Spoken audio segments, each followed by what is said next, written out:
Assalamualaikum warahmatullahi wabarakatuh. Selamat pagi menjelang siang, teman-teman. Hari ini kita berjumpa lagi pada acara Bincang Sehat Imunitas. Perkenalkan, saya Dr. Suzy Maria, spesialis penyakit dalam. Saya adalah staf di Divisi Alergi Imunologi Departemen Ilmu Penyakit Dalam, RSCM UI. Hari ini saya kedatangan dua narasumber yang tentu sangat teman-teman pasti sudah kenal, karena beliau keduanya ini adalah orang yang terkenal. Yang pertama ada Profesor Dr. Samsu Rizal Gauzi, spesialis penyakit dalam konsultan alergi imunologi. Selamat pagi. Dan beliau, Prof. Samsu ini adalah ketua dari Satgas Imunisasi Dewasa Pati dan juga ketua dari Perhimpunan Dokter Peduli AIDS Indonesia. Kemudian satu lagi ada Dr. Teguh Haryono Karyadi, spesialis penyakit dalam konsultan alergi imunologi. Halo pagi dok. Dr. Teguh adalah Kepala Unit Pelayanan Terpadu HIV RSCM. Nah, tentunya bisa menebak ya siapa narasumber kita sehingga topik kita apa hari ini. Jadi, sejak pandemi COVID ini memang topik kita banyak membahas mengenai COVID. Nah, minggu lalu kita sudah membahas bagaimana COVID terhadap penyakit di sistem imun. Yang minggu lalu kita membahas mengenai penyakit lupus, dan hari ini kita membahas hubungan COVID-19 dengan HIV. Nah, jadi untuk pertama saya persilakan dulu ya Dokter Teguh untuk membawakan. Mungkin Dokter Teguh ada materi yang mau disampaikan ya dok ya. Sebelum kita nanti ngobrol-ngobrol, nanti buka diskusi dengan saya. Saya persilakan Dokter Teguh. Terima kasih Dokter Suci. Selamat pagi teman-teman sekalian. Jadi pagi ini saya ingin membawakan bagaimana pengobatan ARV pada masa COVID ini. Untuk membantu teman-teman sekalian lebih jelas dan mengerti mengenai apa yang akan saya sampaikan, saya mau pakai bantu slide. Jadi seperti kita ketahui bersama bahwa virus corona atau yang kita saat ini sebut sebagai COVID-19 itu merupakan virus yang dapat menginfeksi manusia maupun hewan. Dan kita tahu semua bahwa diperkirakan dulu asalnya dari hewan dan menular ke manusia. Kemudian COVID-19 ini bisa menyebabkan terjadinya sindrom pernapasan akut, di mana hal ini bisa menyebabkan orang yang terkena atau manusia yang terkena berakibat fatal, yaitu meninggal. Tapi sebetulnya hal ini prevalensinya kecil, dan sebagian besar malah dengan gejala ringan dan malah tidak bergejala. Dan kemudian COVID ini teridentifikasi awal Desember tahun 2019 di Wuhan, Cina, dan sejak itu bisa menyebar ke seluruh dunia dan menyebabkan pandemi. Sampai 9 Mei kemarin tercatat 4 juta yang terinfeksi dan kemudian sudah merambah ke 187 negara dan menyebabkan kematian kurang lebih sampai 278.000 orang. Nah, gejalanya yang sudah sering kita dengar yaitu adanya batuk, kemudian batuk kering, demam, ada rasa panas di dada kadang-kadang, kemudian rasa lelah, dan kemudian juga ada batuk pilek seperti biasa. Saya kira sampai saat ini juga belum diketemukan vaksinnya maupun obat yang pasti untuk menyembuhkan penyakit virus corona ini, atau COVID-19 ini. Ya. Dan kemudian seperti kita ketahui bersama bahwa kita sangat mengandalkan adanya sistem pertahanan tubuh kita, yaitu imun sistem kita, untuk mengalahkan atau mencegah penyakit ini masuk ke dalam badan kita dan juga bereaksi lebih berat. Sebetulnya imun sistem ini adalah satu mekanisme pertahanan kita terhadap bakteri maupun virus. Ya. Nanti Profesor Samsu akan menjelaskan dan bagaimana kita memelihara sistem imun kita. Catatan pada ODA pada masa ini adalah bahwa ODA yang belum pulih sistem imunnya itu yang bisa disebabkan karena awal pengambilan ARV atau orang tersebut atau ODA tersebut kurang patuh dalam minum obat, sehingga virus HIV-nya tidak tertekan atau tersupresi dengan baik, maka sistem imunnya akan turun dan akan rentan untuk timbul infeksi opportunity. Apabila dan kemudian juga diperkirakan secara analogi bahwa orang kalau sistem imunnya turun, maka juga mudah terinfeksi COVID. Meskipun dalam catatan penelitian yang ada di WHO bahwa berat ringannya atau risiko penularan COVID terhadap ODA itu belum terbukti seperti apa yang diperkirakan oleh teman-teman sekalian, yaitu bahwa kalau kita kena HIV, maka kita merupakan orang yang dengan imun yang menurun, maka gampang atau mudah terkena COVID. Ternyata hal ini tidak 100% terbukti. Dan ini juga pada pelaporan penyebab virus corona yang lain, yaitu penyakit SARS dan MERS yang sebelum ini sudah mewabah di beberapa negara, itu juga tidak memperlihatkan bahwa orang yang dengan HIV atau ODA itu berisiko lebih gampang kena sakit atau kalau kena jadi lebih parah, ya. Tetapi karena COVID ini baru dan kemudian gejalanya maupun bagaimana kita menangani dan bagaimana dampaknya terhadap penderita pada ODA itu belum jelas atau belum banyak diteliti, maka kita harus berhati-hati dalam kehidupan ke depan. Dan yang jelas bahwa risiko kematian atau risiko berbahaya pada seseorang, baik itu ODA maupun bukan ODA, itu adalah terkait dengan usia lanjut, adanya penyakit komorbid seperti penyakit jantung, adanya diabetes, adanya sakit saluran pernapasan yang kronik, dan adanya hipertensi. Kelima risiko inilah yang harus diperhatikan oleh semua orang, baik yang ODA maupun tidak ODA. Dan kemudian kalau ODA mempunyai komorbid di atas, maka harus berhati-hati dalam hal ini dan laksanakan hal-hal yang sudah sering didengung-dengungkan di luaran, yaitu jaga jarak 1-2 meter terhadap individu lain, memakai masker di luar rumah, menghindari kerumunan orang, menerapkan etika batuk, cuci tangan dengan disinfektan maupun sabun, jangan menyentuh wajah, berobat kalau bergejala klinis batuk atau sakit demam, memeriksakan diri ke rumah sakit jika kontak dengan penderita COVID-19. Ya.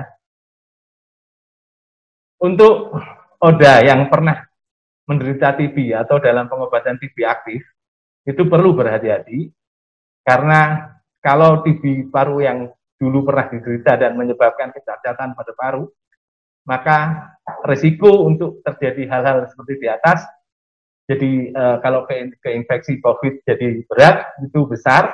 Oleh karena itu, penderita yang ODA yang punya sakit pernafasan harus berhati-hati. Karena TB pada ODA itu tinggi sekali, maka ini harus diingat dengan baik. Kemudian untuk menjaga sistem imun, ODA apa yang harus dilakukan, nanti Prof. Samsu akan menjelaskan lebih banyak, tapi yang saya ingatkan untuk kaitan dengan ARV adalah bahwa kepatuhan minum obat di atas 95% adalah jaminan penderita ODA mendapatkan sistem imun yang baik. Ya. Kemudian jangan lupa persediaan ARV selama masa pandemi ini harus cukup. Dan kemudian kalau ODA yang baru diketahui statusnya, tidak boleh melakukan penundaan pengobatan hanya karena takut berobat ke rumah sakit, nanti aja deh kalau sudah COVID pandeminya hilang. Tidak boleh. Karena ini membahayakan, karena kita tahu bersama bahwa kalau dia tidak diobati dengan baik, sistem imun akan turun terus, dan ini akan membahayakan penderita ODA. Dan kemudian pada ODA yang mengalami gelisah, takut, kita tahu semua mau ODA mau bukan, takutlah dengan pandemi saat ini. Kalau terjadi sesuatu atau ingin ventilasi atau berbagi cerita atau mengeluh, bisa datang langsung ke Polipofisius atau melalui sarana telekomunikasi juga bisa. Kemudian ini pesan dari internasional bahwa penderita ODA atau penderita HIV atau ODA itu disarankan untuk memperbarui atau kalau memang belum atau sudah tentang vaksin influenza maupun pneumokokus itu harus diperhatikan dengan baik. Kalau sudah pernah adalah bahwa sampai kapan itu bisa melindungi dan harus divaksin lagi itu harus diperhatikan. Ya, kalau yang belum, kalau tidak ada kontraindikasi disarankan untuk melakukan ini untuk mencegah atau memperbaiki ketahanan tubuh kita terhadap adanya wabah virus COVID ini. Mohon maaf tadi ya ini bahwa kalau teman-teman sekalian ada kesulitan atau apa untuk ketemu kita langsung di Poli UPT HIV bisa telepon nomor WhatsApp ini atau kita juga punya IG di mana itu merupakan sarana komunikasi antara kita dengan teman-teman sekalian. Kemudian apa yang dilakukan UPT HIV selama masa pandemi COVID ini? Yang pertama adalah bahwa untuk layanan ARV kita percepat dengan prinsip bahwa kita mengurangi terjadinya kerumunan orang. Untuk itu maka diatur satu bahwa ODA yang tidak harus ketemu dokter, yaitu para ODA yang tidak punya keluhan, yang selama ini sehat-sehat saja, CD4 sudah baik, itu cukup datang dan kemudian daftar dan nggak lama nanti dapat obat, kemudian bisa cepat pulang. Tetapi ODA yang baru kena atau ODA yang habis dirawat atau ada keluhan bisa mendaftar untuk bertemu dengan dokter. Kemudian bagi ODA yang kesulitan mengambil ARV, misalnya rumah di luar Jabodetabek, kemudian atau ada alasan apapun mempunyai kesulitan, maka kita bisa membantu melakukan pengiriman ARV melalui jasa pengiriman dan bisa dihubungi nomor WA yang sudah tadi ditayangkan. Saya kira ini slide terakhir bahwa apa yang mesti dilakukan oleh ODA. Yang pertama tadi jaga kebersihan, cuci tangan sering, jangan ke muka tangannya, minum obat yang teratur yaitu dengan kepatuhan 95%, adanya stok ARV yang cukup minimal sebulan, kalau bisa 3 bulan. Ya mohon maaf saat ini UPT HIV hanya 1 bulan saja karena dropping dari dinas kesehatannya juga nggak cukup untuk dibagi yang 3 bulan, maka saya kira syarat minimal untuk punya stok sebulan kita sudah penuhi. Dan kemudian satu lagi imunisasi yang tadi influenza dan pneumokok, kemudian kalau nggak perlu di rumah saja ya, dan kemudian makan, minum bergizi dan yang lain, jangan minum alkohol dan juga jangan merokok. Itu yang utama harus diingat oleh semua ODA. Saya kira slide saya segitu dulu, Dr. Siti, terima kasih. Assalamualaikum warahmatullahi wabarakatuh. Terima kasih Dr. Siti. Saya yakin teman-teman yang mengikuti pasti sudah banyak menyimpan pertanyaan. Tapi disimpan dulu ya, karena kita masih ada narasumber satu lagi. Tadi kayaknya Dr. Siti banyak masih tugas nih buat Prof. Samsu. Jadi sekarang saya persilakan Prof. Samsu untuk menyampaikan materinya. Lebih ke arah bagaimana menjaga sistem imun ya Prof. Assalamualaikum warahmatullahi wabarakatuh. Selamat siang teman-teman sekalian. Oke, kita akan bincang-bincang sedikit bagaimana caranya meningkatkan kekebalan tubuh. Jadi kita tahu bahwa kebiasaan hidup itu yang penting adalah kita makan secara teratur dan mengkonsumsi makanan yang sehat. Kalau lihat ada di website Kementerian Kesehatan itu ada gambar piring. Piring itu dibagi, nasinya berapa, sayurnya berapa, proteinnya berapa. Nah, kira-kira itu bisa menggambarkan suatu makanan sehat. Kemudian tidur cukup. Kalau bisa sekitar 7 jam. Ya, memang pada bulan puasa ini mungkin karena kita bangun sahur, tidur malamnya agak kurang. Kalau tinggal di rumah saja boleh tambah tidur siang 1-2 jam. Kan? Kalau nggak kerja. Kemudian olahraga. Tentu pada waktu puasa ini olahraganya harus dipilih waktunya. Mungkin ada baik adalah pukul 8 sampai 9 pagi karena kalorinya masih cukup untuk berolahraga. Kalau terlalu sore barangkali nanti terlalu lemas karena kalorinya sudah terpakai. Lalu sudah tentu tadi Dr. Teguh sudah mengatakan bahwa tidak merokok dan tidak minum alkohol. Nah, ini adalah kebiasaan-kebiasaan yang akan menjaga kekebalan tubuh kita, menjadikan kita hidup sehat. Tapi buat teman-teman ODA, ada pesan yang paling penting, nah itu dipisahkan adalah minum obatnya harus teratur, tidak boleh ada yang putus atau ketinggalan. Nah, kalau minum obat teratur 3-6 bulan, maka akan terjadi virus yang ada di darah itu tidak terdeteksi, meskipun mungkin masih bersembunyi di kelenjar-kelenjar limfe atau di organ-organ tubuh yang lain, tetapi di darah dia tidak terdeteksi. CD4 yang tadinya mungkin rendah, 100 atau 50, akan kembali normal. Bahkan banyak teman-teman ODA ya, CD4-nya ada yang 700, ada yang 800, karena kita tahu 410 aja sudah normal. Dan ini dengan CD4 yang baik ini, di atas 200, itu juga mencegah terjadinya infeksi. Nah, infeksi oportunistik terutama TBC itu sering sekali, dan tadi juga sudah dibahas, kalau ODA dengan TBC, kita amat khawatir keadaan saluran nafas dan paru-parunya akan memudahkan kalau terjadi COVID akan bertambah berat. Adakah selain kebiasaan tadi, adakah makanan dan vitamin yang meningkatkan kekebalan tubuh? Ya, makanan yang seimbang, ada karbohidrat, ada protein, ada lemak dengan keseimbangan yang baik, banyak makan sayur dan buah-buah itu sebenarnya mencukupi. Tetapi ada beberapa vitamin tertentu. Kalau dikhawatirkan kurang, bisa kita tambahkan, yaitu vitamin C dan vitamin D. Nah, untuk COVID ini, vitamin C dianjurkan sekitar 1000 mg per hari. Jadi biasanya vitamin C yang ada itu dalam kemasan 500-an, jadi misalnya vitamin C yang tablet atau kompreset, kita lihat kalau 500 ya 2 kali, kalau dia 1000 mg cukup 1 kali. Nah, ini juga vitamin D kita perlukan, dan ada penelitian terbaru menunjukkan bahwa ternyata orang-orang yang menderita COVID berat itu kalau diperiksa vitamin D-nya rendah.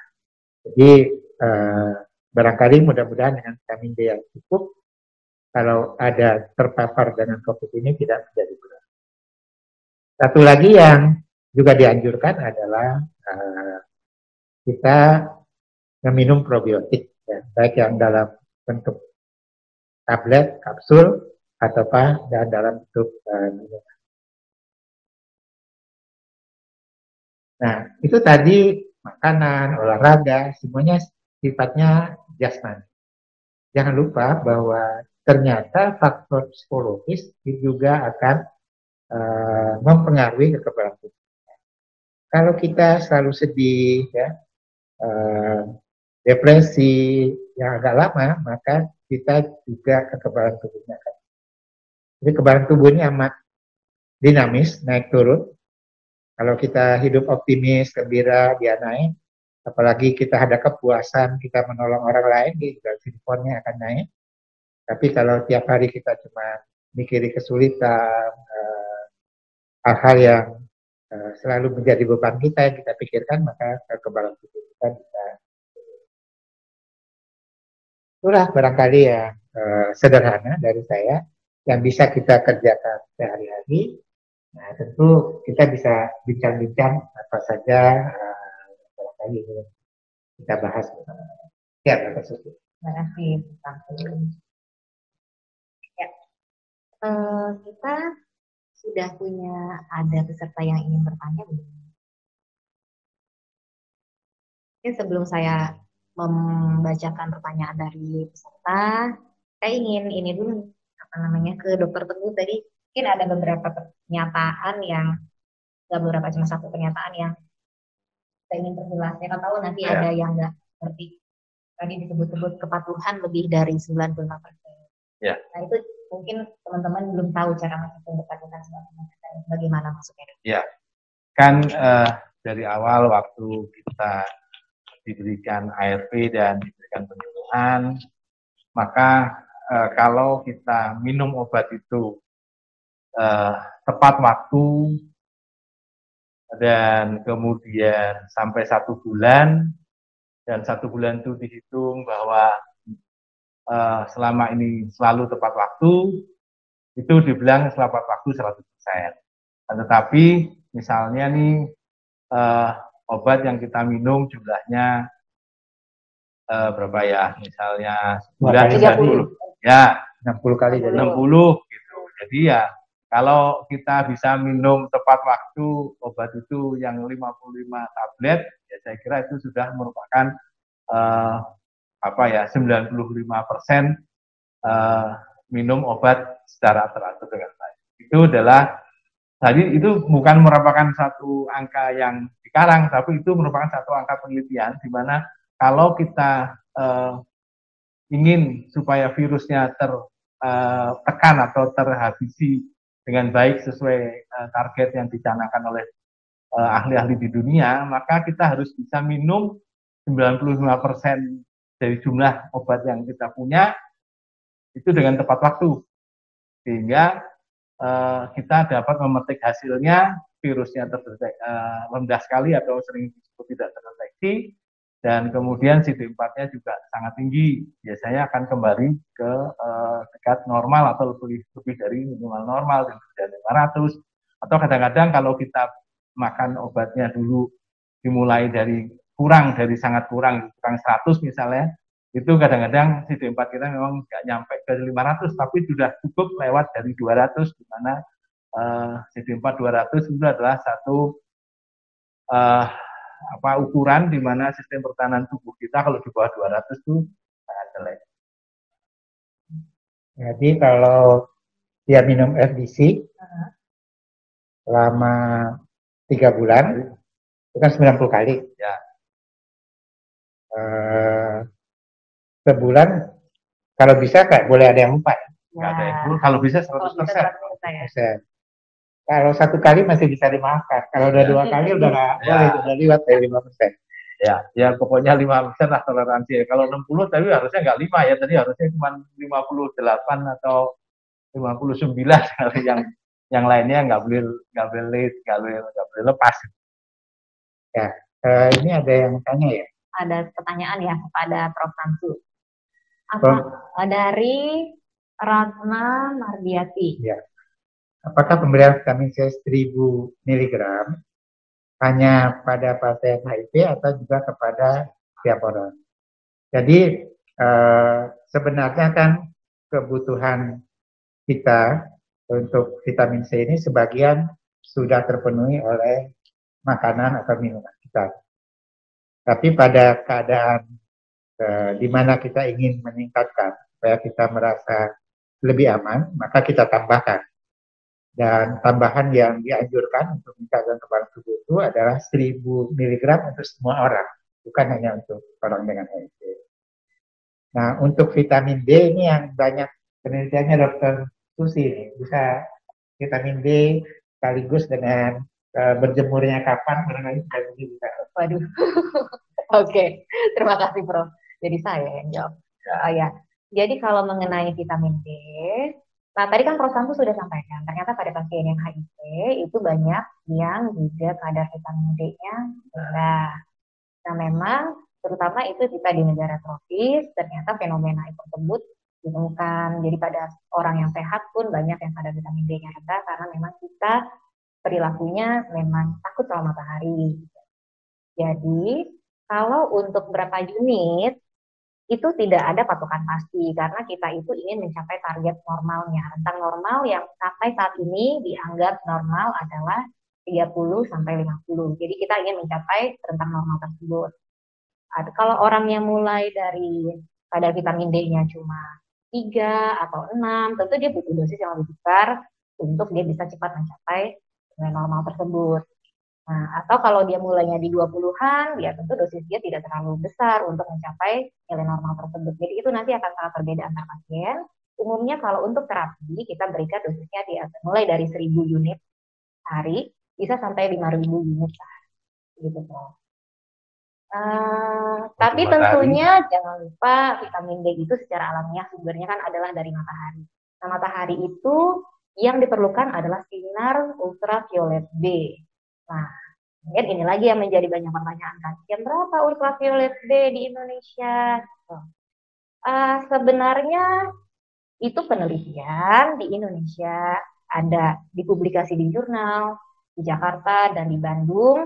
Memang intensitas tinggi untuk ultraviolet B yang dibutuhkan untuk pembentukan vitamin D itu mulai tinggi di jam 10. Tapi tentu kita harus melihat lagi, kita lagi mau ngapain nih dengan sinar matahari ini, kita lagi mau ngapain? Apakah kita murni hanya ingin berjemur atau kita ingin juga sekalian olahraga? Tentu itu akan menyesuaikan berapa lama gitu. Jadi kalau seandainya memang kita hanya ingin berjemur saja, jam 10 itu 10 menit juga cukup. Kalau memang niatnya hanya berjemur, dan itu juga tidak setiap hari, 3 kali seminggu. Tapi kalau kita mau sambil olahraga di jam 9 itu bisa. Karena jam 9 itu butuh sekitar 25 menit, 3 kali seminggu. Jadi kalau mau jam 8 ya bisa juga, tapi lebih lama lagi gitu. Jadi terserah teman-teman mau jam berapa, matahari pagi, sesuaikan aja sama tujuannya dan mau berapa lama. Gitu. Jadi saya yang jawab. Ya, ya ini ada teman saya nih, Abdul Rahman dari Kerawang. Nih dari Yayasan Pelita Ilmu dulu ya. Rahman mengatakan bahwa teman-teman di Kerawang ini banyak yang kehabisan obat belakangan. Dan ini tentu mengganggu kepatuhan minum obat karena obatnya. Saya cuma bisa jawab sepintas lalu, tapi mungkin Kepala Layanan HIV Terpadu Dr. Teguh yang bisa dulu. Jadi begini, teman. Memang selama belakangan ini ada dua hal. Pertama adalah penyediaan obat kita agak terlambat. Itu tahun 2020 ini. Biasanya jauh-jauh sebelumnya sudah dilelang dan terus sudah ada, tapi tahun ini terlambat. Ditambah lagi dengan adanya COVID ini. Kenapa kok ada COVID ada pengaruhnya? Kan obatnya dibikin oleh Kimia Farma dalam negeri. Memang dibuatnya Kimia Farma, tapi bahan bakunya kita masih import dari luar negeri. Karena itulah dengan adanya COVID ini kan semua import, ekspor, apa segala macam agak terlambat. Jadi rupanya persediaan obat kita juga menipis. Tetapi alhamdulillah sih sampai saat sekarang ini belum ada yang kehabisan betul. Tapi Dokter Teguh barangkali bisa pengalamannya gimana di Pokrisus. Terima kasih Prof. Jadi memang seperti sudah dikatakan Prof. Santu tadi bahwa belakangan ini memang karena terjadinya tadi keterlambatan untuk pemesanannya tendernya itu sehingga pengadaannya beberapa ARV itu jadi kurang. Jadi apa sih kiatnya kita di Pokrisus? Yang pertama bahwa dulu yang kadang-kadang bisa diambil 2 bulan untuk keperluan tertentu, belakangan ini kita nggak berikan lagi karena memang kita harus cukupkan dulu sama yang membutuhkan. Yang pertama. Yang kedua, ya kadang-kadang kita harus mengganti jenis obatnya, misalnya yang 1 kali minum FDC itu jadi terpecah-pecah karena FDC-nya sudah habis. Dan sebaliknya kadang-kadang FDC-nya datang yang terpecah, tenofovir-nya habis, ya kita kasih FDC. Itu salah satu kiat bagaimana ya pasien kita jelaskan supaya mereka mengerti mengapa begitu. Kemudian yang lain adalah memang ada beberapa obat yang sekarang seperti abakavir itu memang betul-betul nggak ada, sampai sekarang sudah nggak ada. belum datang lah, saya belum datang, dan kita juga substitusi akhirnya ya kita ganti dengan seperti apa namanya Sidofudin, atau kita ganti lagi ke tenofovir sesuai dengan dulunya kenapa beliaunya ini kena dapat abakavir sehingga kita bisa berikan obatnya.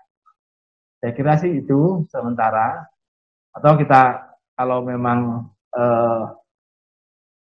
ya itu tadi kita tukar sesuai dengan kebutuhannya, dan juga kita monitor efektivitas dari setelah kita tukar jenis regimen. Saya kira itu Prof yang kita lakukan itu. Saya sambung boleh ya Prof, pertanyaannya ya, saya sambung ya, karena ini kayaknya memang menjadi masalah ketersediaan obat ini. Banyak itu teman-teman yang memang berobat di daerah, itu memang benar-benar terhenti dok stok obatnya, jadi mereka benar-benar tidak bisa melanjutkan ARV. Jadi ada yang kasus seperti itu, dan pada bertanya apakah bisa ngambil obat di RSCR? Iya, kalau itu pertanyaan yang sangat sulit Susi, karena kita sendiri untuk mencukupi pasien kita saja sudah cukup berat, dan juga kemudian ada mekanisme, kalau memang itu boleh saja, tapi mekanismenya harus pindah fasilitas pengobatan, karena kan semua ini sudah dikontrol oleh Departemen Kesehatan, di mana setiap pasien mempunyai nomor induk pasien yang merupakan supaya pasien itu tidak mendapat obat double atau apa, sehingga itu yang dilakukan. Oleh karena itu, kalau memang dirasa sana penuh dan kemudian mau pindah ke UPT HIV, saya kira sih kita akan terima, ya kita berikan obat sesuai dengan yang ada. Saya kira gitu. Tapi kalau pinjam obat apa-apa, rasanya agak berat karena kita sendiri juga harus melaporkan semuanya ke Depkes karena tadi sudah ada nomor itu obat. Oke. Jadi intinya harus pindah kalau seandainya mau mengambil obat di RSCR. Ada juga yang menyiasati dengan mengurangi dok. Jadi obatnya 2 kali sehari diturunkan jadi 1 kali sehari untuk hemat-hemat. Nah itu kan tadi dok? Saya sudah katakan bahwa tadi adherence atau kepatuhan minum obat itu harus 95% ke atas. Nah kalau terus 2 hari sekali minumnya jadi waktu itu nggak ada 50%, jangan-jangan itu ya. Itu salah itu. Itu membuat, jadi ingat ya, sumber ARV di Indonesia itu terbatas. Ya, seperti kalau di tempat di luar negeri di mana ARV itu dijual, maka jenis macamnya banyak banget. Kalau satu resisten pindah ke lain. Nah kalau di Indonesia satu resisten pindah ke resisten lagi, nggak bisa pindah lagi. Nanti bingung, yang ada nanti harus ke luar negeri. Itu yang harus diingat oleh teman Oda. ARV disediakan pemerintah gratis, tetapi jenis macamnya terbatas dan itu harus dimanfaatkan oleh teman Oda semaksimal mungkin. Prof Samsu, bijaknya gimana nih Prof kita memberikan nasihat pada Oda yang memang sudah dalam terapi ARV dan sebentar lagi nih stok dia habis dan memang rumah sakit tempat dia berobat tidak bisa menyanggupi menyediakan obatnya. Saya selalu mengatakan bahwa teman-teman Oda itu harus punya kontak dengan tenaga kesehatan, apa itu farmasinya, atau perawatnya, atau dokter. Sebelum habis, dia harus lapor, sehingga bisa dibantu oleh tenaga kesehatan ini. Dan juga biasanya tenaga kesehatan ini berkoordinasi dengan dinas kesehatan setempat. Jadi jangan merasa sendiri saja, kita akan dampingi bagaimana caranya. Di beberapa kota itu ada teman-teman Oda yang bisa saling bantu. Jadi dia dulu mungkin pakai tenofovir, lalu karena fungsi ginjalnya nggak bagus, pindah ke Duvira, tenofovirnya masih stop. Ada yang bisa pinjam. Itu juga baik juga. Jadi tolong-menolong sesama Oda. Saya juga. Ini ada yang bertanya tentang minum obat selama puasa.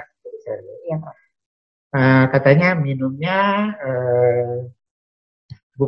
minum obatnya jam 7 malam, ya, jadi berarti udah habis buka, sama jam 4 pagi. Ya, selama puasa. Jadi sahurnya jam 4, terus waktu buka minum lagi jam 7. Jadi apakah itu mempengaruhi apa enggak kalau obatnya 2 kali sehari? Kan harusnya tiap 12 jam. Nah, jadi ada penelitian di Thailand tentang puasa ini. Tetapi penelitian itu menganjurkan kalau sahur itu sekarang subuh itu 4.36 kira-kira. Jadi 4.30 kan masih boleh minum. Jadi obatnya boleh dekat-dekat sekali sama waktu subuh. Tapi jangan lewat subuh, udah batal. Begitu juga di Jakarta nih. Kalau di Jakarta bukanya itu 17.48. Ya. Jadi jam 6 kurang udah buka. Jangan tunggu jam 7. Jam 6 kurang buka, mungkin buka dengan kurma kah atau buah kah. Perutnya sudah diisi, langsung minum obat. Jadi nggak terlalu lama. Jadi kalau kita jam 4 sampai jam 6 itu kan berapa jam tuh? 14 jam. 14 jam, jadi lebih 2 jam dari seharusnya. Itu kadar obatnya di dalam darah memang nggak rata turun sedikit, tetapi kemudian rata lagi. Tapi kalau terlalu lama, turunnya lama. Kalau turunnya banyak, maka virusnya tidak tertekan oleh obatnya. Sehingga kita khawatirkan nanti subdosisnya kurang dari seharusnya, bisa timbul resisten. Jadi minum obatnya pada waktu puasa, sudah mau akhir sahur sebelum subuh, dan cepat setelah buka langsung. Kalau 14 jam menurut penelitian itu kadarnya masih bagus. Kita masih ada pertanyaan yang tertulis nggak ya? Sudah di scroll ke atas. Sebelum nanti kita buka pertanyaan, teman-teman bisa nanya langsung lewat suaranya, bisa bicara langsung. Tapi ini masih ada daftar pertanyaan. Harus saya baca enggak? Ya. Boleh Apakah minta presentasi. Berapa klien Oda minum Aluvia merasa terlalu pede bahwa mereka tidak akan terinfeksi COVID. Karena AFE digunakan salah satu pengobatan COVID dan ya. Gimana dokter? Oke, benarkah Aluvia jadi COVID? Ya, jadi begini. Memang kalau ini penelitian belum banyak sebetulnya. Jadi kita nggak bisa bilang bahwa Aluvia itu bisa mencegah terjadinya COVID. Yang saya baca bahwa pengobatan COVID itu juga belum pasti ya, belum ada penelitian yang betul-betul menyatakan bahwa ini obat COVID. Sampai saat ini obat COVID belum ada. Dan beberapa penelitian itu mencoba berbagai macam obat dipakai obat COVID. Salah satunya adalah Aluvia.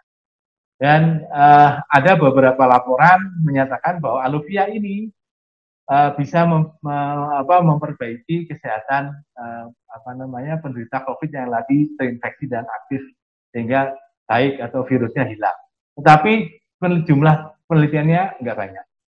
Kemudian ada bukti lain yaitu yang waktu SARS, ya, yang SARS itu di mana penderita HIV yang pakai Aluvia dirawat bersama penderita SARS, ternyata daya infeksinya ke penderita itu kurang. Tetapi ini cuma 6 orang atau apa yang nggak bisa dikatakan bahwa itu bisa mencegah. Jadi saya kira jangan merasa percaya diri kalau sudah pakai Aluvia nggak pernah akan terinfeksi oleh COVID. Jangan. Ya. Penelitian itu semuanya masih kecil dan belum bisa dikatakan secara statistik itu terbukti bermakna. Jadi hal itu jangan dipakai pegangan, terus jadi gaya-gayaan, nggak perlu pakai masker, nggak perlu sembarangan, ngumpul-ngumpul gak karuan, jangan. Ya. Jangan disesatkan oleh pendapat seperti ini. Saya kira itu. Langsung ada yang mau ditambahkan mungkin? Cukup? Nggak bisa. Oke. Kita udah bisa dengar suaranya, teman-teman, kalau misalnya mau bertanya. Kalau iya, saya persilahkan Pak Toha. Pak Toha kalau mau tanya. Pak Toha. Teman saya. Nah, itu udah di-unmute. Udah di-unmute belum? Di sana. Oke, atau yang lain?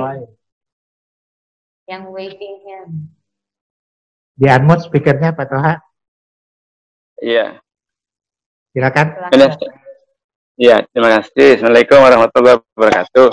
Waalaikumsalam. Ya, saya mau tanya. Jadi saya sering mendengar bahwa kalau ODA itu lebih gampang nanti terinfeksi oleh COVID, ya, terkena COVID. Saya punya pendapat begini, sebenarnya ODA atau bukan ODA, untuk terinfeksi COVID itu sama saja, tergantung dari gimana ODA dan bukan ODA itu melakukan pencegahannya. Jadi kalau ODA selalu pakai masker, selalu cuci tangan dan seterusnya, sedangkan yang bukan ODA itu ya lebih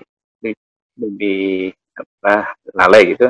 Jadi yang lebih mudah terkena adalah yang bukan ODA gitu. Tetapi kalau seorang ODA terinfeksi dibanding seorang yang bukan ODA terinfeksi dan tidak ada penyakit yang lain, mungkin kemungkinan besar lebih perkembangannya itu lebih berat pada ODA gitu. Ini yang menurut saya perlu disampaikan kepada para ODA, bukan berarti lebih mudah terinfeksi, tapi tergantung dari cara pencegahannya. Itu pendapat saya. Mohon tanggapan. Terima kasih. Assalamualaikum warahmatullahi wabarakatuh. Jadi setuju sekali Dr. Toha, Pak Toha dari Yayasan Pelita Ilmu, Ketua Yayasan Pelita Ilmu. Jadi sekarang kan kita sampai pada situasi yang cukup menggembirakan. Teman-teman ODA yang minum obat ARV secara teratur, yang viral loadnya tidak terdeteksi, CD4 sudah normal, gejala klinis tidak ada, boleh dikatakan kehidupan sehari-harinya sama dengan yang bukan ODA. Bedanya cuma bahwa dia sebenarnya masih ada virus di dalam tubuhnya, meskipun di darahnya tidak terdeteksi.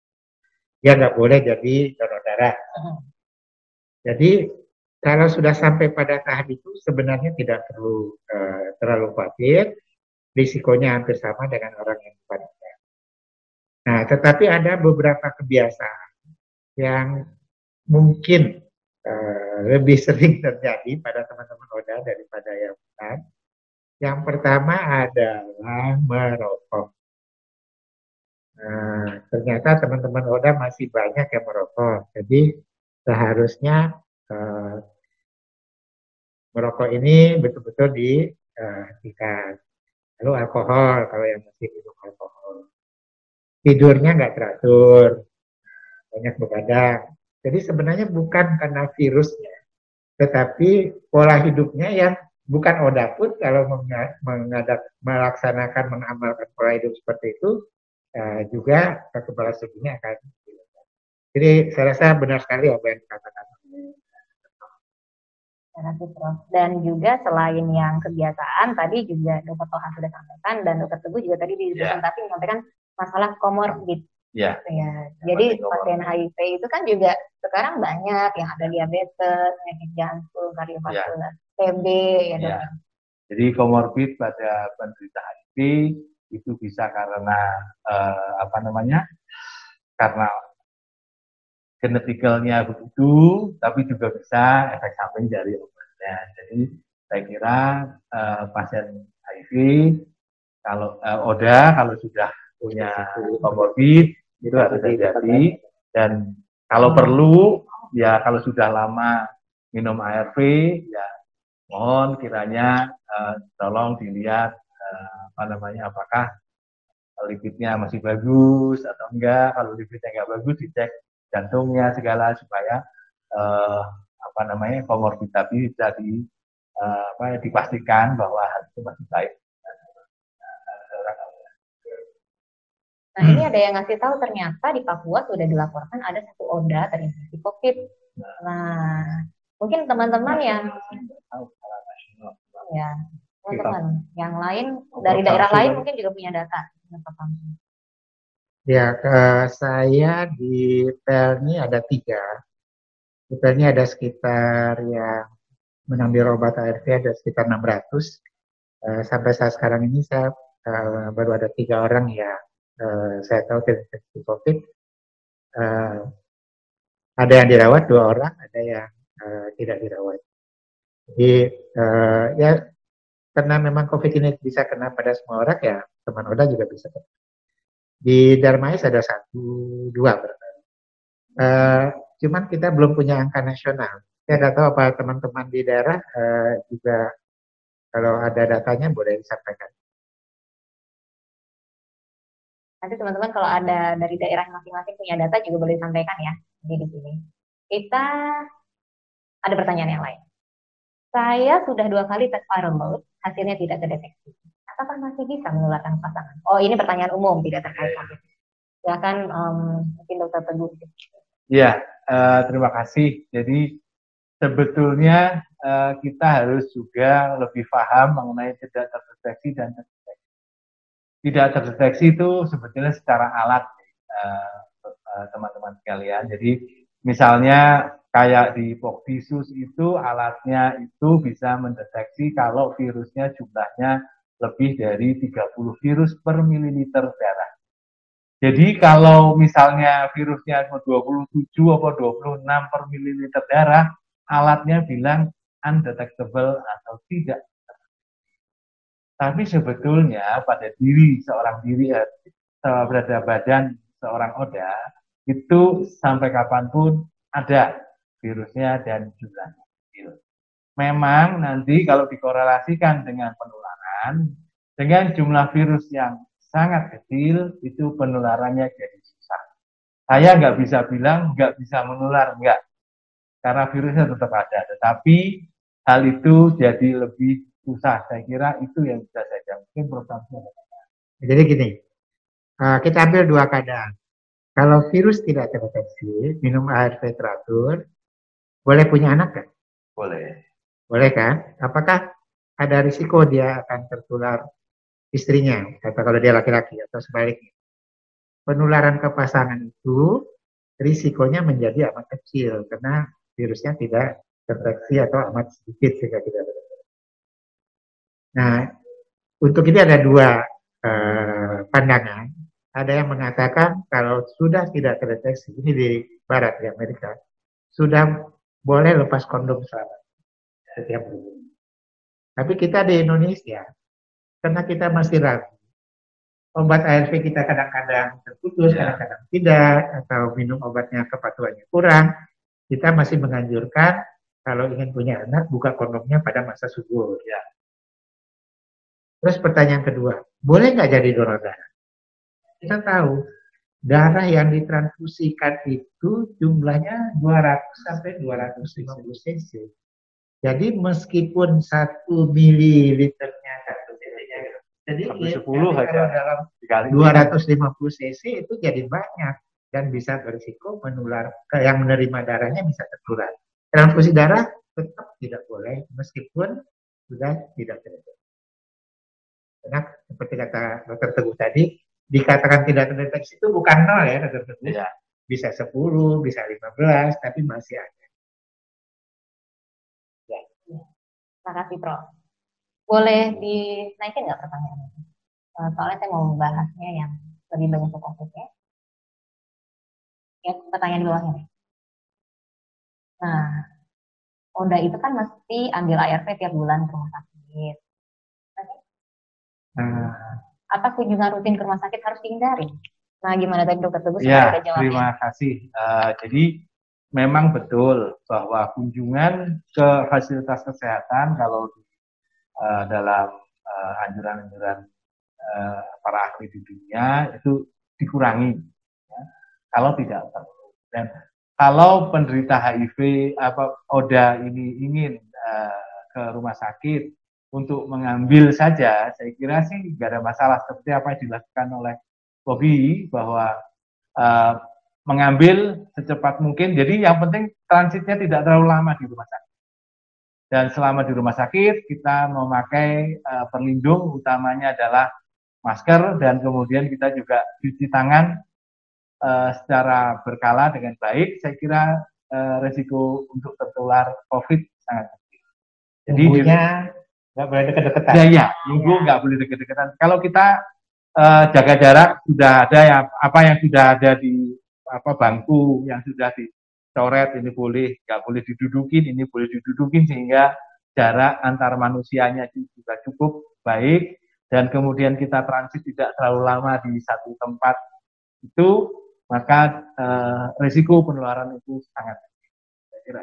Ya, di samping itu juga rumah sakit sekarang sedang mengusahakan supaya jalur yang risiko COVID-nya ada dan yang tidak itu dipisah. Sehingga kalau cuma mau ambil obat biasanya masuknya jalur hijau ya. Jadi risikonya kecil. Meskipun risikonya kecil, tetap harus aturan-aturan di luar rumah itu tetap kita patuhi, ya, mesti pakai masker.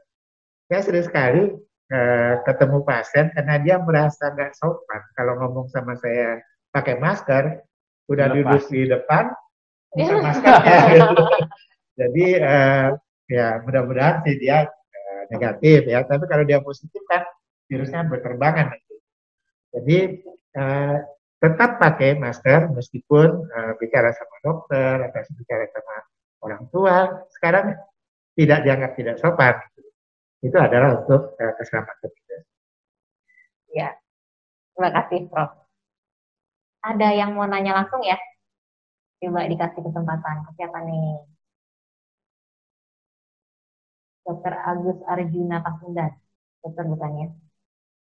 Silahkan di-unmute kalau mau tanya langsung.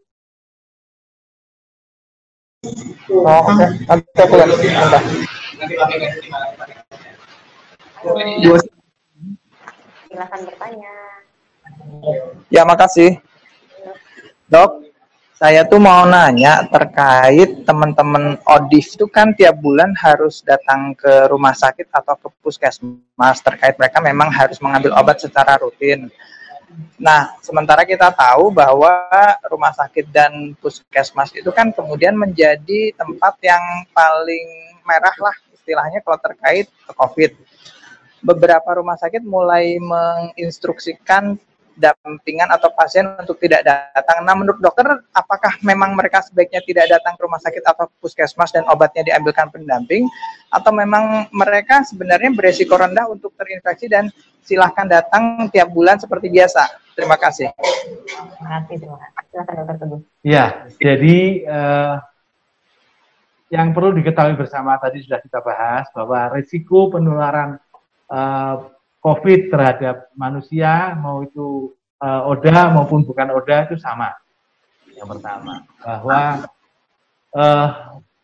ODA yang sudah terkontrol dan kemudian CD4-nya cukup baik, itu daya tahannya terhadap infeksi COVID itu cukup baik. Dan untuk mengambil obat, saya kira semua rumah sakit sudah memperlakukan percepatan. Dalam artian seperti tadi Prof. Samsu ceritakan bahwa sudah dipisah antara orang yang bergejala COVID dan tidak bergejala COVID. Dan kemudian kalau di Kombisus atau di UPT HIV itu ada percepatan, di mana kalau pasien itu tidak ada keluhan, bukan pasien yang baru atau habis dirawat, itu datang, langsung daftar sebentar, kemudian kita resepkan obat dan obatnya langsung keluar, tidak perlu berlama-lama. Jadi kita memang supaya transitnya di dalam ruang tunggu itu tidak lama. Sedangkan pasien yang harus berkonsultasi atau ingin berkonsultasi, punya keluhan atau diperiksa, itu tetap seperti perilaku pemeriksaan pasien seperti biasa. Saya kira ini yang bisa dilakukan. Memang sih untuk beberapa pasien yang tidak bisa betul-betul tidak datang, kita kita bantu dengan pengiriman lewat jasa pengiriman. Tetapi hal ini kalau dilakukan semua ODA, saya kira tenaga kita yang nggak bisa menyanggupinya, karena kan cukup banyak dan kemudian juga perlu biaya untuk mengirim, sedangkan mengkoordinasi biaya itu supaya nyampe ke kita dan kemudian kiriman itu pasti jadi terima ODA, itu juga merupakan satu effort sendiri yang baik, yang harus baik. Karena begini Pak, kalau obat itu misalnya jatuh karena pengantarannya atau alamatnya nggak jelas segala, itu bisa jatuh ke tetangganya jadi tahu bahwa sebelahnya adalah Oda, itu juga merupakan sesuatu yang nggak enak. Jadi dalam hal pengiriman itu yang dilakukan POSI harus dilakukan secara pasti dan tepat, dan itu memerlukan waktu. Dan kalau semua pasien menginginkan itu, ya kitanya nggak bisa melakukan ya karena repot. Jadi kalau memang di luar kota, kalau memang ada kendala untuk datang, kita akan bantu untuk pengiriman layanan pengiriman swasta. Saya kira itu. Jadi beberapa rumah sakit itu cukup sibuk. Artinya saya tahu di PLN misalnya ada sekitar 600 yang ambil ART. Di Darmais ada 1000. Jangan-jangan di Pusat Layanan Terpadu HIV Cipto ada sekitar 3.000-an. Ya, jadi kita bisa bayangkan kalau harus ngirim, kalau ngirimnya sebulan 50 sampai 100 sih barangkali ya, masih bisa dilayani. Tapi kalau terlalu banyak juga nggak mungkin bisa dilayani. Lalu juga kita agak kesulitan tentang pencatatan dan sebagainya. Tadi ada pertanyaan tentang sitokin storm. Bisa dilihat. Apakah Oda dengan infeksi COVID masih mungkin terserang sitokin storm? Seperti kita ketahui, dia dapat memperberat gejala pada pasien COVID. Jadi ini lagi ramai sekarang. Kalau buka Facebook, mulai dari malam sampai pagi ini, Prof. Jubairi banyak sekali memposting kematian COVID pada anak-anak muda. Ya. Terjadi stroke, terjadi perdarahan dan sebagainya. Dan ini sebenarnya sebagian dari manifestasi dari adanya badai sitokin. Jadi semula yang kita ketahui adalah COVID ini menimbulkan komplikasi pneumonia. Dan itu adalah penyebab yang tersering. Tapi ternyata, dan itu banyak pada orang usia lanjut. Tapi ternyata ada juga yang meninggalnya bukan karena pneumonia. Ada yang meninggalnya karena stroke, ada yang meninggalnya karena gagal ginjal, ada yang meninggalnya karena miokarditis. Nah, lama-lama orang mulai menyelidiki, kelihatannya ini adalah merupakan akibat karena adanya badai sitokin. Karena sitokin yang menyebabkan peradangan itu, yang berfungsi pada peradangan itu, mempengaruhi dinding-dinding pembuluh kapiler darah, mempengaruhi sistem pembekuan darah, mempengaruhi banyak hal, sehingga bukan hanya infeksi pneumonia yang menyebabkan kematian, tapi juga bisa karena terjadinya pembekuan darah, atau justru terjadinya perdarahan, atau terjadinya gagal ginjal, dan sebagainya. Dan ini sekarang masih menjadi tanda tanya besar, siapa yang mengalami badai sitokin ini, siapa yang tidak. Kita tahu bahwa COVID ini 80% ringan. Ringan itu bisa tanpa gejala atau hanya gejala sedikit-sedikit, batuk, demam, tidak apa-apa. 20% berat. 20% itu dari 20%, 5% itu berat sekali, sehingga harus masuk rumah sakit. Bahkan mungkin pakai ventilator. Nah, yang dari 5% atau barangkali yang masuk rumah sakit ini, sebagian mengalami badai sitokin. Kenapa dia mengalami badai sitokin, yang lain tidak mengalami? Ini masih dalam penelitian. Apakah Oda juga? Kelihatannya sih entah Oda atau bukan Oda, akan risiko untuk badai sitokin itu mungkin tetap ada. Bukan berarti kalau Oda kekebalan tubuhnya turun, pasti tidak ada badai sitokin. Bisa juga dia terkena. Jadi yang paling penting, hindari diri kita jangan sampai terpapar dengan virus corona. Terima kasih Prof. terjawab pertanyaannya. Kita ada yang ingin bertanya langsung ya. Siapa dulu nih? Abdullah ASB. Silahkan dokter Pak, di unmute ya. Silahkan bertanya langsung.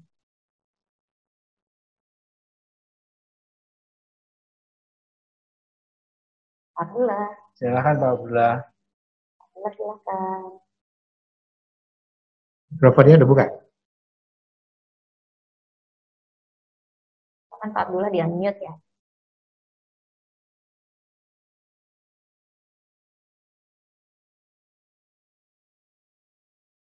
Selamat pagi, Prof. Selamat pagi. Selamat pagi, Dokter Teguh, Dokter Susi. Selamat pagi, Pak Abdullah. Saya di Surabaya, salah satu support group Pokdisus dan akses juga di Pokdisus yang saat ini sedang menjadi relawan membantu Pemkot untuk COVID, Dok dan Prof. Saya ingin bertanya, apakah disinfektan itu lebih efektif disemprotkan ke bagian tubuh manusia atau di benda, Dok, seperti handle pintu atau tombol lift dan lain-lainnya? Terima kasih Prof. Dokter atas responnya. Assalamualaikum warahmatullahi wabarakatuh. Waalaikumsalam Pak Abdullah, terima kasih pertanyaan. Silakan, Prof. Jadi virus corona ini dia akan berada di luar tubuh manusia. Kita tahu pertama melalui dari saluran nafas ketika kita batuk, kita bersin, kita bercakap-cakap. Jadi itu pernah dihitung jumlahnya.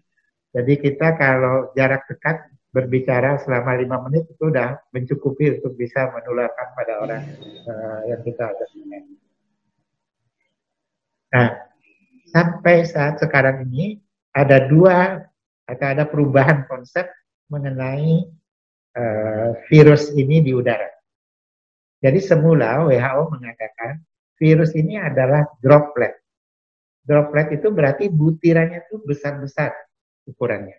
Sehingga kalau dia keluar, misalnya saya punya virus COVID, saya bersin, karena dia berat, cepat jatuh ke lantai. Di udaranya tidak lama. Itu namanya droplet. Tapi sekarang diketahui kalau dia dilakukan tindakan medis, misalnya saja orang itu mendapat obat yang harus diberikan secara disemprot atau nebulizer, maka virus droplet yang besar-besar itu bisa pecah menjadi kecil-kecil, namanya aerosol. Nah, aerosol ini dia jauh lebih kecil daripada droplet, karena droplet itu kan kumpulan dari jutaan virus barangkali ya, dengan ludah kita. Nah, aerosol ini berterbangan, dan dia berterbangan di udara, karena dia ringan, dia bisa lebih lama. Tapi pada akhirnya dia akan jatuh juga ke lantai. Itu yang di udara. Sekarang, kalau seorang punya virus COVID, lalu katakanlah dia pilek, di dalam ingusnya itu ada virus, lalu ada tangannya, lalu dia megang meja, kemudian dia pegang handle pintu, atau naik lift dia pegang button lift itu, maka semua akan bisa berpotensi di situ ada virus. Nah, sekarang soal desinfektan. Yang kita harus bersihkan itu adalah benda-benda dan barang-barang yang kemungkinan kontak dengan cairan yang pernah dipegang atau pernah diludahkan, atau sepatu pun ada kemungkinan bisa. Misalnya kita pakai sepatu, terus di lantainya ada virus COVID, terbawa oleh sepatu kita. Baju juga bisa. Baju itu entah kena barang lain, atau dari udara kena baju kita, karena di rumah sakit ada droplet atau ada aerosol kena baju kita. Karena itulah semua petugas rumah sakit atau tenaga kesehatan, kalau dia pergi ke rumah sakit, ke ruangan yang potensi ada COVID-nya, maka dia harus ganti baju. Bahkan kalau dia bekerja di zona yang melayani pasien, dia harus mandi dulu, baru pulang, ganti baju. Nah, sekarang kita semprotkan ke orang. Yang disemprot itu sebenarnya bukan orangnya, tetapi baju atau sesuatu yang dipakai oleh orang itu, mungkin topinya atau apanya segala macam. Nah, persoalannya adalah berapa besar risikonya dibandingkan dengan handle pintu atau keran. Jadi kalau kita buka keran kan tiap kali kita buka itu yang itu juga pakai tangan saya, tangan orang lain. Jadi sebenarnya memang banyak yang mengatakan bahwa yang lebih berisiko itu justru bukan yang kita pakai. Kecuali kita memang bekerja di daerah yang banyak virus COVID. Jadi bahkan kalau kita harus lewat satu chamber yang besar, paparan desinfektannya masuk ke saluran nafas kita, ke kulit kita, kalau terlalu sering juga nggak baik. Nah, itu penggunaan chamber ini sekarang menjadi diskusi yang perkembangan. Saya tahu di banyak tempat, sampai sekarang barangkali bandara juga mesti pakai chamber, tapi juga mulai ada juga kritik-kritik kalau ini terlalu sering dipakai, tujuannya untuk membersihkan baju kita atau yang kita pakai, tapi badan kita juga mungkin terkena keracunan kena di sini. Terus ya tahu sebut nama? Ya, bahwa disinfektan juga berbagai macam. Jadi pemakaiannya juga harus dipilih dengan baik kalau itu disemprotkan ke badan ya Prof ya. Karena kan tidak semua disinfektan bisa disemprotkan ke badan manusia. Memang kita tidak juga bisa melindungi memastikan bahwa hanya terserap oleh tidak terserap kulit atau hal yang lain. Soalnya saya punya pengalaman Prof, saya masuk begitu disemprot itu nggak lama konjungtivitis merah, sakit, perih, gatal. Jadi hal itu juga mohon kiranya juga jangan. Soalnya nggak cuman ini ya, tidak cuma bandara atau apa, kadang-kadang masuk perumahan juga begitu kan sekarang Prof. Jadi hal-hal itu supaya juga lebih diperhatikan karena mendidik untuk tadi menghindari dengan cuci tangan, dengan mandi, dengan itu saya kira cukup dan pembersihan disinfektan di barang-barang yang berisiko untuk handle pintu tadi saya kira cukup. Dan pedoman WHO tidak menganjurkan pemakaian chamber disinfektan. Kita masih punya waktu ya. Oke, ini ada pertanyaan lagi. Apakah sudah ada protap dari Kemenkes terkait penata laksanaan ODA yang terinfeksi COVID, termasuk layanan ARV-nya selama perawatan atau isolasi dan sebagainya? Dari Dr. Robert Sihombing. Ya, kalau tata laksana ODA dan tidak ODA, saya kira untuk kalau tersangka atau diobservasi sebagai terinfeksi itu sama.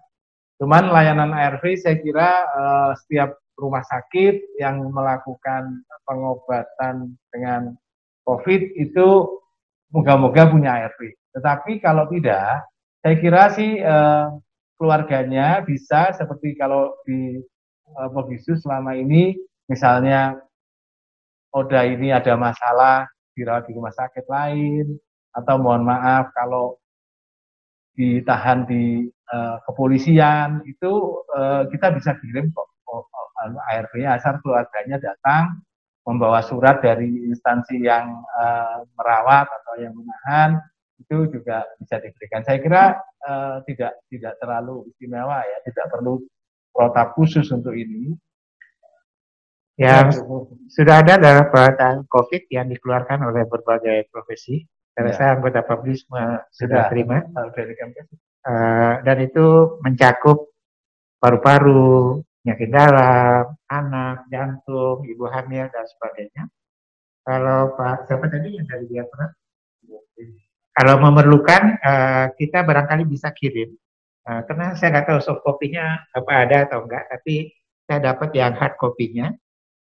Buat teman-teman di Jayapura bisa saya kirimkan, saya diberi alamatnya, jadi boleh kirim WA ke kami, nanti kita coba kirimkan karena semua anggota PABDI dapat. Nah, prinsipnya ARV-nya juga tetap diteruskan ya, jangan di stop karena terinfeksi virus COVID, takut ini takut itu nggak diberikan dulu ya, ARV harus tetap diberikan. Ya, kita masih ada yang ingin bertanya langsung? Sudah. Kayaknya memang sudah 1 jam ya kita berbicara, berbincang-bincang, nggak terasa. Eh, Mungkin jika teman-teman masih ada pertanyaan, kita saat ini memang live, tapi nanti video ini dapat dilihat lagi di Instagram dan juga akun YouTube-nya kita. Jadi nanti bisa di kolom komen bisa diberikan pertanyaan, nanti akan saya jawab. Kalau saya dapat simpulkan, intinya kalau dari tadi yang Dr. Teguh sampaikan bahwa ya sampai saat ini buktinya belum ada bahwa pasien HIV itu akan lebih rentan terkena COVID atau tidak, ataupun lebih berat. Tapi perlu diingat, ada kondisi komorbidnya yang sering juga terjadi pada pasien HIV, yang itu yang harus diperhatikan. Nah, kemudian jangan lupa vaksin. Vaksinnya juga jangan lupa dilengkapi ya, flu dan pneumokok. Dan Prof. Samsu tadi juga menekankan bagaimana sebenarnya gaya hidup sehat itu perlu gitu untuk menjaga kekebalan tubuh. Jadi istirahat, pola makan, olahraga, dan jangan lupa faktor psikologis, jangan stres. Demikian kayaknya yang dapat saya simpulkan. Terima kasih banyak Prof. Samsu, Dr. Teguh atas waktunya. Teman-teman terima kasih banyak sudah bergabung pada acara hari ini. Terima kasih. Saya tutup. Assalamualaikum warahmatullahi wabarakatuh. Waalaikumsalam. Selamat siang. Terima kasih Prof. Terima kasih Dok.